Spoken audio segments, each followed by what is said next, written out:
మన భారతదేశం గురించి ఎంత చెప్పుకున్నా ఇంకా చెప్పాలనే అనిపిస్తోంది. ఎంత విన్నా ఇంకా వినాలని అనిపిస్తోంది. మన దేశం సంస్కృతి సాంప్రదాయాలకు మూలం. అలాగే మంచి విద్యను అందించడంలో మన దేశంకు ఏ దేశం సాటి రాదు. గొప్ప గొప్ప మేధావులను తయారు చేసింది మన భారతదేశం. మరి అలాంటి మేధావులు చదువుకోవడానికి మన దేశం ఒక యూనివర్సిటీని నిర్మించింది. అదే నలంద విశ్వవిద్యాలయం. మన భారతదేశం యొక్క పురాతన విశ్వవిద్యాలయాలలో నలంద విశ్వవిద్యాలయం చాలా కీలక పాత్ర పోషించింది. ఈ విశ్వవిద్యాలయంలోనే ఎందరో మహానుభావులు చదువుకున్నారు. మరి అలాంటి గొప్ప విశ్వవిద్యాలయం గురించి ఈ వీడియోలో తెలుసుకుందాము. నలంద విశ్వవిద్యాలయం పురాతన భారతదేశంలో ఉన్నత విద్యను అభ్యసించే పురాతన మరియు అత్యంత ప్రసిద్ధి సంస్థలలో ఒకటి. ప్రస్తుతం బీహార్లో ఉన్న ఈ విశ్వవిద్యాలయం క్రీస్తు శకం 5వ శతాబ్దంలో గుప్త సామ్రాజ్యం సమయంలో స్థాపించబడింది. నలంద విశ్వవిద్యాలయం మేధోశ్రేష్టతకు కేంద్రంగా ఉందని, ప్రపంచం నలుమూలల నుండి పండితులను, విద్యార్థులను ఆకర్షించిందని నమ్ముతారు. బౌద్ధ మతం, తత్వశాస్త్రం, గణితం, ఖగోళ శాస్త్రం మరియు వైద్య రంగాలకు దాని సహకారం అపారమైనది. ఇది పురాతన కాలంలో జ్ఞానం మరియు విద్యకు ముఖ్యమైన కేంద్రంగా మారింది. నలంద విశ్వవిద్యాలయం పరిచయం భారతదేశంలో బౌద్ధ మతం యొక్క పెరుగుదల మరియు వ్యాప్తితో ముడిపడి ఉంది. బౌద్ధ మత భక్తులైన గుప్త రాజుల ప్రోత్సాహంతో ఈ విశ్వవిద్యాలయం స్థాపించబడింది. ఇది ప్రారంభంలో బౌద్ధ సన్యాసులకు విద్య మరియు వసతి కల్పించే ఒక సన్యాసుల సంస్థగా స్థాపించబడింది. అయితే కాలక్రమేణా ఇది పెద్ద మరియు మరింత సమగ్రమైన విశ్వవిద్యాలయంగా అభివృద్ధి చెందింది. వివిధ నేపథ్యాలు మరియు విభాగాల నుండి విద్యార్థులను స్వాగతించింది. నలంద విశ్వవిద్యాలయం దాని కఠినమైన విద్య పాఠ్యాంశాలకు మరియు చర్చలకు ప్రాధాన్యత ఇవ్వడానికి ప్రసిద్ధి చెందింది. ఇది మేధో విచారణ మరియు విమర్శనాత్మక ఆలోచనల సంస్కృతిని పెంపొందించింది. నలంద విశ్వవిద్యాలయం యొక్క కీర్తి మరియు ప్రభావం భారత ఉపఖండం దాటి చాలా వరకు విస్తరించింది. ఇది భారతీయ మరియు అంతర్జాతీయ విద్యార్థులకు ప్రసిద్ధ అభ్యాస కేంద్రంగా మారింది. చైనా, కొరియా, జపాన్ మరియు ఆగ్నేయాసియా నుండి పండితులు నలందకు వెళ్ళి అధ్యయనం చేసి ఆలోచనలను మార్పిడి చేసుకున్నారు. ఈ విశ్వవిద్యాలయంలో నలంద మహావిహారం అని పిలువబడే విస్తృతమైన గ్రంథాలయం ఉంది. ఇందులో అనేక భాషలలో వేలాది వ్రాతప్రతులు, గ్రంథాలు ఉన్నాయి. ఈ గ్రంథాలయాన్ని జ్ఞాన నిధిగా పరిగణించి ప్రపంచవ్యాప్తంగా ఉన్న పండితులను ఆకర్షించింది. సాంస్కృతిక మార్పిడి, మతపరమైన సంభాషణలు, భారత సరిహద్దుల వెలుపల బౌద్ధ మతం వ్యాపించి ప్రోత్సహించడంలో నలంద విశ్వవిద్యాలయం యొక్క అంతర్జాతీయ ఖ్యాతి కీలక పాత్ర పోషించింది. మొత్తం మీద నలంద విశ్వవిద్యాలయం పరిచయం పురాతన భారతదేశంలో విద్య మరియు జ్ఞాన వ్యాప్తికి చరిత్రలో ఒక ముఖ్యమైన మైలురాయి. దాని స్థాపన మరియు మేధోశ్రేష్టత కేంద్రంగా తదుపరి వృత్తి భారతీయ విద్య వ్యవస్థ అభివృద్ధికి పునాది వేసింది. సమాజాలు మరియు నాగరికతలను రూపొందించడంలో మేధో సాధన యొక్క ప్రాముఖ్యత మరియు విద్య యొక్క శక్తిని నొక్కి చెబుతూ నలంద విశ్వవిద్యాలయం యొక్క వారసత్వం పండితులు మరియు పరిశోధకులకు స్ఫూర్తినిస్తూనే ఉంది. ప్రస్తుత భారతదేశంలోని బీహార్ రాష్ట్రంలో ఉన్న నలంద విశ్వవిద్యాలయం విద్య మరియు బౌద్ధ మత చరిత్రలో ముఖ్యమైన స్థానాన్ని కలిగి ఉంది. నలంద విశ్వవిద్యాలయం యొక్క స్థాపన మరియు ప్రారంభ చరిత్ర మనోహరమైనవి మరియు పురాతన భారతదేశం యొక్క గొప్ప మేధో మరియు సాంస్కృతిక వారసత్వంపై వెలుగునిస్తాయి. నలంద విశ్వవిద్యాలయం యొక్క మూలాలను క్రీస్తు శకం 5వ శతాబ్దంలో గుప్త చక్రవర్తి మొదటి కుమారగుప్తుడి ఆధ్వర్యంలో స్థాపించబడింది. ప్రాచీన వాణిజ్య మార్గాలకు సమీపంలో ఉండడం మరియు జ్ఞాన సాధనకు అనుకూలమైన శాంతియుత వాతావరణం కారణంగా నలంద ప్రదేశం వ్యూహాత్మకంగా ఎంపిక చేయబడింది. దాని ప్రారంభ సంవత్సరాల్లో ప్రఖ్యాత పండితులు మరియు ఉపాధ్యాయుల మార్గదర్శకత్వంలో నలంద విశ్వవిద్యాలయం అభివృద్ధి చెందింది. ప్రఖ్యాత బౌద్ధ తత్వవేత్త నాగార్జున మరియు గణిత శాస్త్రజ్ఞుడు ఆర్యభట్ట ఈ విశ్వవిద్యాలయంతో సంబంధం కలిగి ఉన్నారని చెబుతారు. ఈ విశ్వవిద్యాలయం చైనా, టిబెట్, పర్షియా మరియు ఆగ్నేయాసియాలతో సహా సుదూర ప్రాంతాల నుండి విద్యార్థులను ఆకర్షించింది. దాని శక్తివంతమైన మరియు విభిన్న విద్య వాతావరణానికి దోహదపడింది. నేడు నలంద విశ్వవిద్యాలయం యొక్క వారసత్వం భారతదేశం యొక్క గొప్ప విద్య వారసత్వానికి చిహ్నంగా, జ్ఞానం మరియు మేధో సాధన యొక్క శక్తికి నిదర్శనంగా జీవిస్తోంది. పురాతన కాలంలో ముఖ్యమైన విశ్వవిద్యాలయాలలో ఒకటైన నలందలో 9 లక్షలకు పైగా పుస్తకాలు ఉండేవని చెప్తున్నారు. తూర్పు ఆసియా, మధ్య ఆసియా ప్రాంతాల నుండి ఆ కాలంలోనే 10,000 మందికి పైగా విద్యార్థులు ఇక్కడికి వచ్చి విద్యను అభ్యసించేవారని చరిత్ర చెప్తోంది. వైద్యం, తర్కం, గణితం నేర్చుకోవడానికి రావడంతో పాటు ఆ కాలం నాటి గొప్ప మేధావుల నుంచి బౌద్ధాన్ని తెలుసుకునేందుకు పెద్ద సంఖ్యలో విద్యార్థులు వచ్చేవారు. బౌద్ధానికి సంబంధించి ప్రస్తుతం అందుబాటులో ఉన్న జ్ఞానమంతా నలంద విశ్వవిద్యాలయం నుంచి వచ్చిందని దలై లామా కూడా ఓ సందర్భంలో చెప్పారు. ఈ యూనివర్సిటీ 700 ఏళ్ల పాటు వర్ధిల్లింది. ఆ కాలంలో అలాంటి యూనివర్సిటీ ప్రపంచంలో ఇంకే యూనివర్సిటీ ఉండేది కాదు. ఈ నలంద యూనివర్సిటీ యూరోప్లోని ప్రాచీన బోలోగ్నా యూనివర్సిటీ, ప్రఖ్యాత ఆక్స్ఫర్డ్ యూనివర్సిటీ కంటే 500 ఏళ్ల ముందే నిర్మించబడింది.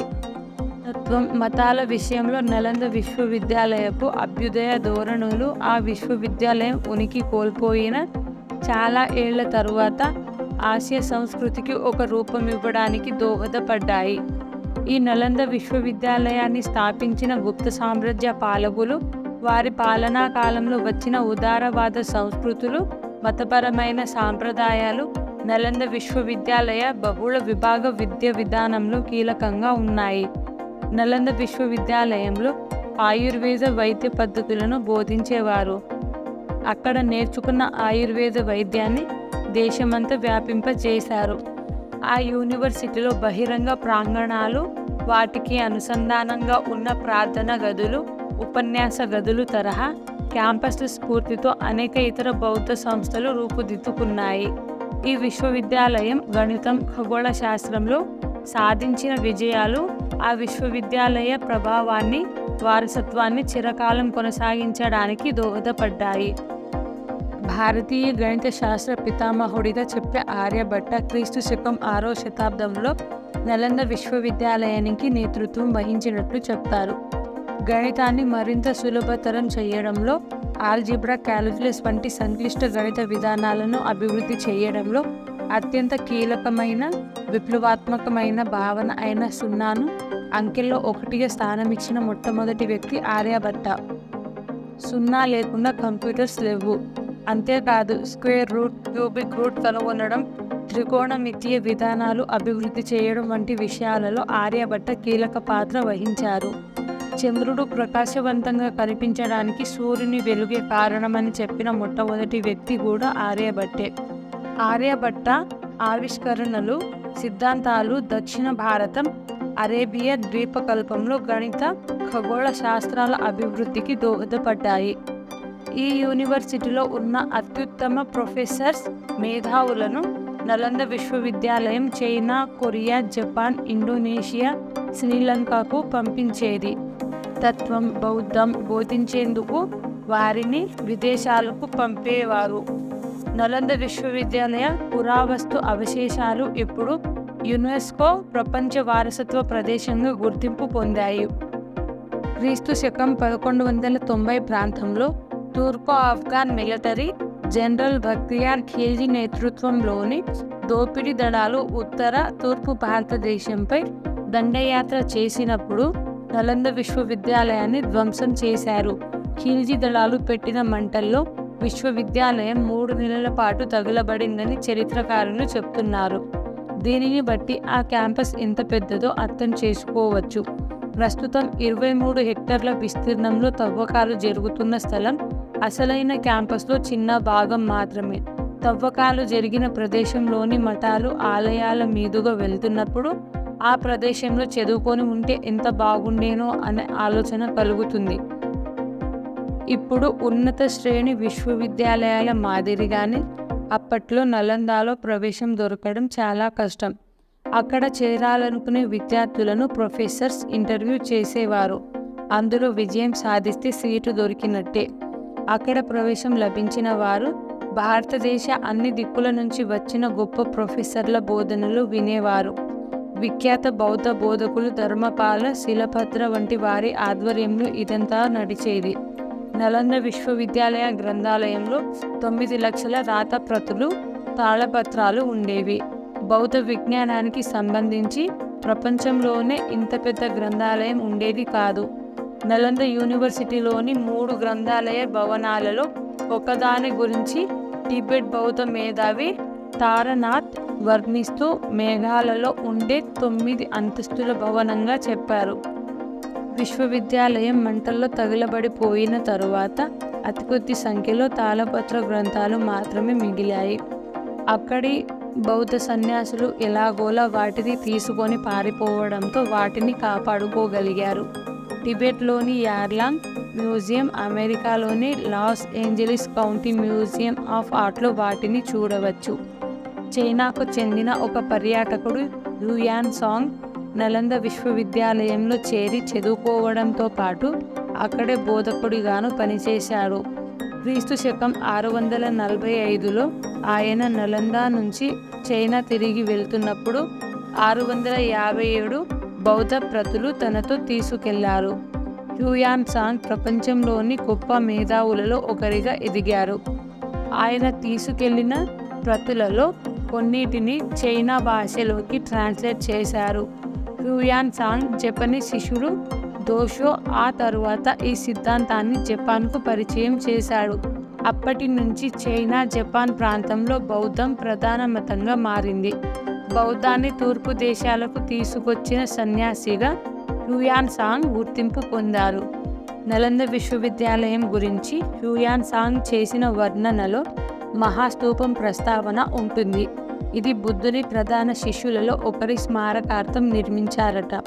ఈ స్మారక స్తూపం పైకి చేరడానికి మెట్ల మార్గం కూడా ఉందట. ఈ మహాస్తూపం నిజానికి విశ్వవిద్యాలయ ఏర్పాటుకు ముందు నుంచే ఉందట. దీన్ని క్రీస్తు శకం 3వ శతాబ్దంలో అశోక చక్రవర్తి నిర్మించాడట.